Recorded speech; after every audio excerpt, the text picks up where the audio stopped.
예수님과 동행하는 건 두 가지, 아니 제목을 얘기하네요. 인생의 승부처는 누구에게나 있다라는 제목으로 말씀 증거하겠습니다. 예수님과 동행하면 두 가지 특징이 있습니다. 기쁨이 있습니다. 감사가 있습니다. 여러분 혹시 최근에 무엇 때문에 기뻤습니까? 최근에 무엇 때문에 감사했습니까? 저는 아무것도. 다시 한번 물어봐요 스스로. 무엇 때문에 기뻤습니까? 무엇 때문에 감사했습니까? 적어도 이 질문에 대해서 답할 수 있는 수준까지 가면은 신앙이 성장한 거예요. 최근에 누구에게 전도했습니다. 너무 기뻤습니다. 최근에 예배가 너무 뜨거워서 너무 좋았습니다. 여기까지 가면요 최고예요.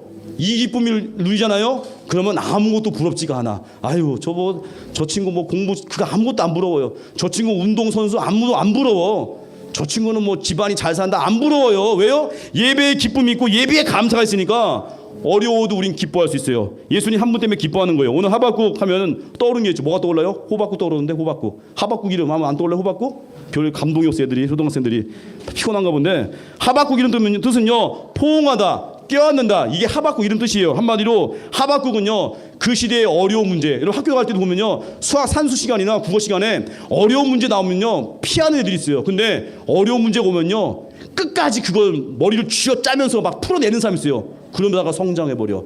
문제 생기면요 어떤 애들은 바로 답을 봐. 목사님 어릴 적에 그 동화 전과 두꺼운 책 있거든요. 숙제 내면은 거기 답이 다 있어. 숙제 내잖아? 고민 안 해. 그 베끼면 돼. 오, 다 있어.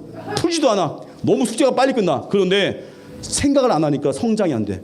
내 답지를 어느 때 선생님이 뜯어버려. 선생님이 얘 가져와. 문제집을 나눠준 다음에 답지를 다 뜯어버려. 선생님이 가져와. 답지 뜯고 그냥 줬어. 니네가 풀어봐. 그러면은 막 다들 난리가 나. 이거 어떻게 푸냐고. 근데 고민하다가 마지막에 선생님이 답지를 딱 줬어. 맞춰보면서 아 내가 이게 부족했구나 깨닫는 거예요. 여러분 그렇게 문제를 놓고 씨름하다가 성장하는 거예요. 오늘 하박국이 그런 사람이었어요. 문제 놓고 씨름했는데 결론으로 하박국은 기쁨을 얻었더라. 예수님으로 충분했더라. 이게 결론이에요. 첫 번째 메시지인데 인생의 승부처 누구에게 있다는 거예요. 인생의 터닝포인트 내 인생의 반전 누구나 있다는 거예요. 하박국은 어려운 문제 놓고 씨름했어요. 하나님 이렇게 말도 안 되는 상황이 펼쳐지는 게 이해가 안 됩니다. 어떻게 이럴 수 있어요? 어떻게 착한 사람들이 이렇게 고난당하죠? 어떻게 좋은 일 하다가 좋은 일 하다가 고난당하죠? 말이 안 되는 거예요. 근데 하박국은요 문제를 가지고 주님께 와서 씨름했습니다. 이게 하박국의 리더십이에요. 하박국의 마음이요. 씨름하는 거, 책임지는 거. 여러분 책임지는 사람이 그 사람이 리더가 되는 거예요. 야곱의 12아들 중에 네 번째가 유다. 유다는요 참 지저분한 죄악이 있어요. 말 꺼내기도 너무 지저분해서 말도 하기 싫어요. 그 정도로 지저분했어요. 유다는 내 인생은 끝이겠지. 왜냐 죄악이 너무 더러웠어요. 우리도 그럴 수 있어요. 큰 잘못하잖아요. 그러면 나 이걸로 내 인생 끝나는 거 아닌가? 나 이걸로. 어떤 학생은 학교에서 점수 잘 받으려고 시험지를 몰래 빼돌려가지고 성적 올렸다가 덜컥 들켜버린 거야. 그걸로 끝일까? 그래서 자살한 친구도 있었어요. 끝이 아니에요. 다시 하나님이 기회를 준다고. 예수님께 가야 돼요. 어디 딴 데로 가. 어디 자살로 가요. 어디 감히. 생명이 하나님의 것인데 주님께 가면 주님이 해결하십니다. 우리에게 기회를 줘요. 희생할 수 있는 게 따라하겠습니다. 희생할 수 있을 때 내 몸을 던지겠습니다. 그게 사는 거예요. 유다는요 지저분한 죄악을 저질렀지만 가정에 어려움이 있었을 때 자기 몸을 던진 거예요. 내가 베냐민 대신에 내가 볼모로 인질로 잡히겠습니다. 자기가 희생해버려. 그리고 이스라엘의 영적인 장자가 됐습니다. 야곱이 죽기 전에 자식을 축복하는데 유다가 엄청나게 제일 많은 축복을 받았습니다. 한마디로 보잘것없던 유다가요 쓰임받은 거예요. 여러분 인생에 저는 가정도 별로예요. 저 집안 아버지 어머니도 뭐 별로 믿을 게 없어요. 다 아빠 몸도 약해요. 나 학교 생활도 힘들어요. 괜찮아요. 예수님이 희생하라고 할 때 예수님 말씀 주실 때 그거 붙들고 순종하면 돼요. 그러면 여러분들이 그 학교의 리더가 되는 거예요. 희생하면 리더 되는 거예요. 가정과 학교 직장에 어려운 일이 있을 수 있잖아요. 선생님 학교에서 야 너희들 이것 좀 네가 힘든데 너희 누가 할 사람 다들 이제 그때 딴 생각해. 선생님 눈만 안 마주쳐. 선생님 저 시키지 마세요. 그럴 때 내가 하겠습니다. 그게 리더 되는 거예요. 아무도 안 하려고 하는 거 하다못해 분리수거 아니면 남아서 뒷정리 다 집에 가고 싶지. 그때 남아서 내가 하겠습니다. 희생하잖아요. 그게 리더가 되는 거예요. 근데 예수를 10년을 믿었음에도 불구하고 예수 믿는 별명이 믿고 하지. 맨날 도망만 다녀 맨날. 그게 무슨 예수 믿는 사람이야. 예수 믿는 사람은요 희생하는 자리에 최고 먼저 가는 거예요.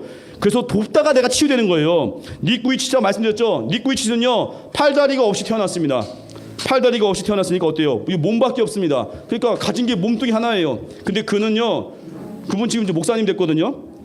그분이 이렇게 얘기했어요. 자기가 성경 말씀을 믿지 않았으면요 자기 이렇게 못 살았다는 거예요. 그분 지금 뭐 웬만한 거 다 하거든요. 뭐 자녀도 낳았습니다. 자녀도 이제 그 와이프가 낳았겠죠. 근데 리쿠이 씨가 이런 얘기했습니다.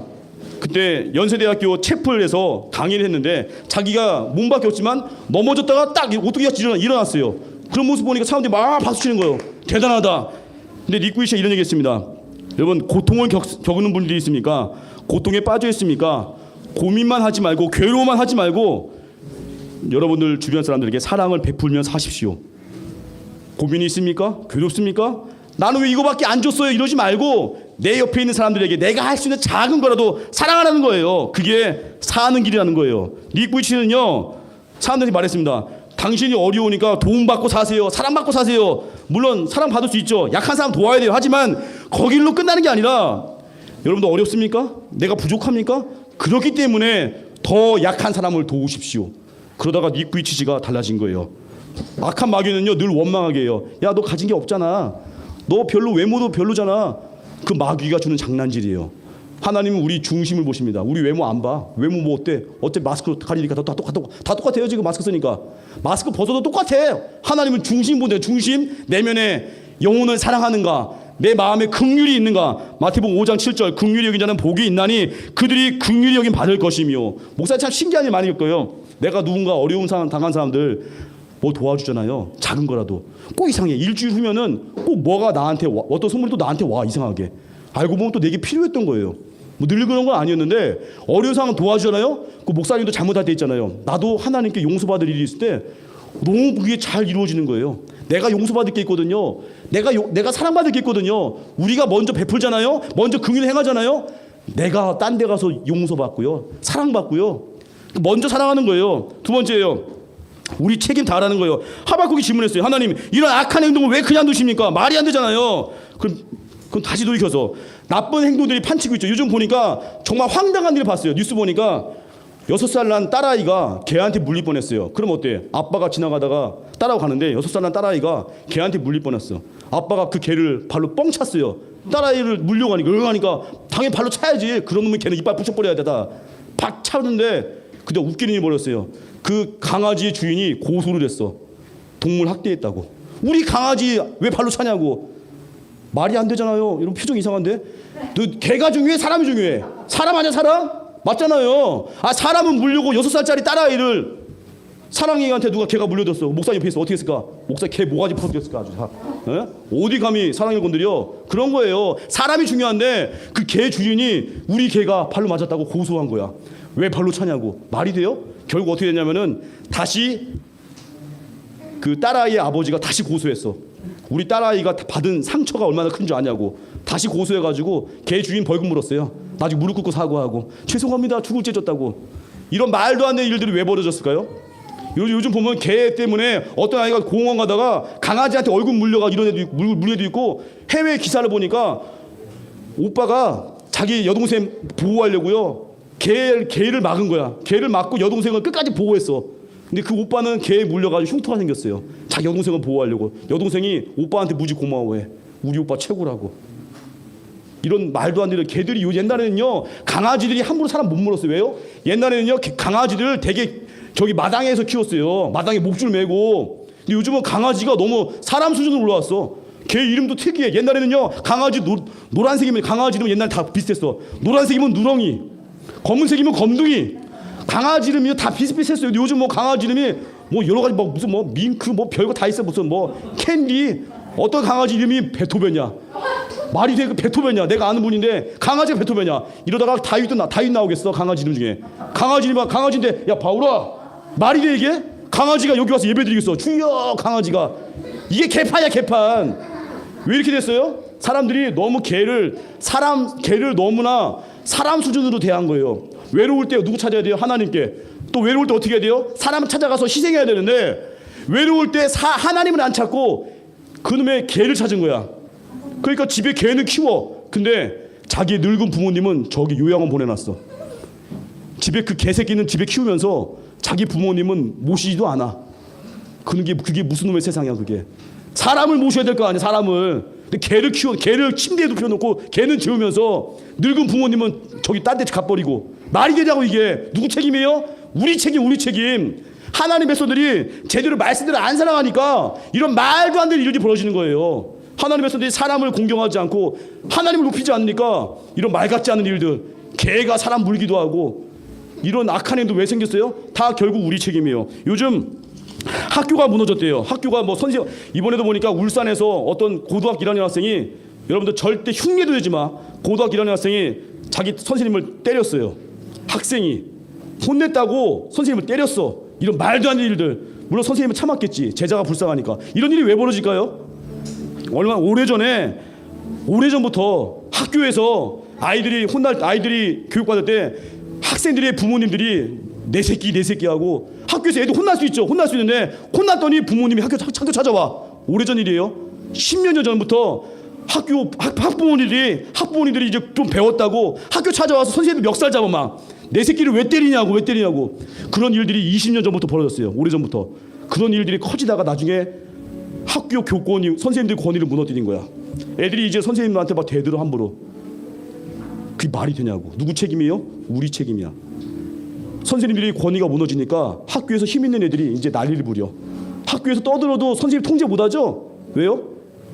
학교에서 학생들만 보호해놓고 있어. 지금 학생 인권이니 뭐니 해서. 목사님 좀 뭐 정치적 얘기 하고 싶지 않은데 우리가 책임이에요. 우리가 말씀을 안 살아가니까 엉뚱한 데서 황당한 일이 벌어지는 거예요.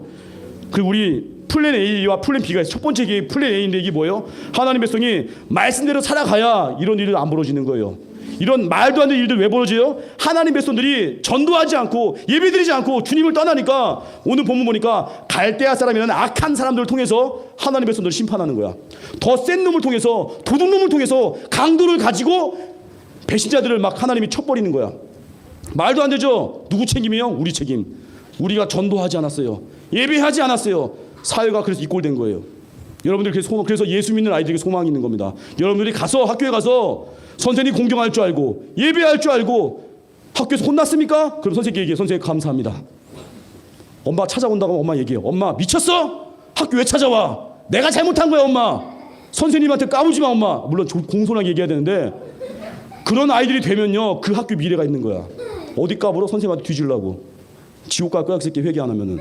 하나님의 권위를 공경하는 자 선생님 공경하는 거예요. 그럼 하나님 사랑하잖아요. 선생님 공경하고 친구를 사랑할 수 있어요. 전도할 수 있어요. 그러면 이 나라가 바뀌는 거예요. 그게 원래 플랜 A예요. 플랜 B 뭐예요? 심판받는 거예요. 그래서 우리 항상 할 일이 뭐예요? 언제나 주님 바라보고 하나님이 악한 행동 안 놔둬요. 이 홍대 일대 목사님이 홍대 근처 살거든요. 새벽에 보면 맨날 술 퍼마시는 사람들 많아요. 청년들이 술 마시고 우웩우웩 토하고 있고 이게 뭐하는 거 젊은이들이 뭐하는 짓거리냐고. 그런데 그들에게 예수님이 증거되지 않잖아요. 그들은 심판당할 거라고. 하나님을 떠난 백성들 심판당한다니까. 그럼 어때요? 우리가 할 일 뭐예요? 그들에게 구원의 밧줄 던지는 거예요. 생명을 증거하는 거예요. 여러분 어려움 당한 일도 보잖아요. 그러면 슬프면서 내 안에 기쁨이 있어. 왜 기뻐요? 내가 구원받은 게 너무 감사한 거예요. 저거 하나님 떠나서 난리 부리죠. 학교도 막 나쁜 놈도 있고 걔네 심판받아요. 사회에서 막 난리 부리고 이번에도 보니까 어떤 사람이 자기가 분노해가지고 사무실에 불 지르는 사람이 있었어.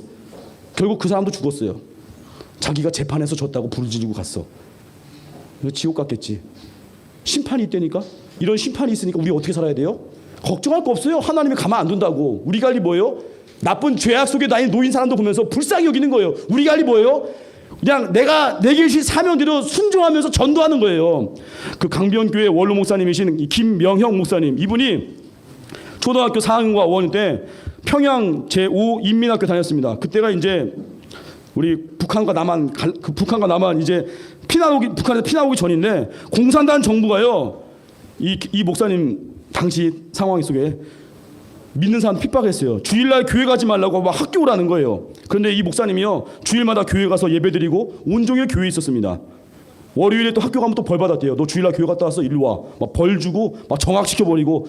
이 목사님이 11살 때 부모님과 동생들과 함께 고향을 이제 평양을 떠나서 이제 38선 뛰어넘고 이제 예배의 자유를 위해서 남쪽으로 이제 오게 되는데 하나 예배드리고 싶어서.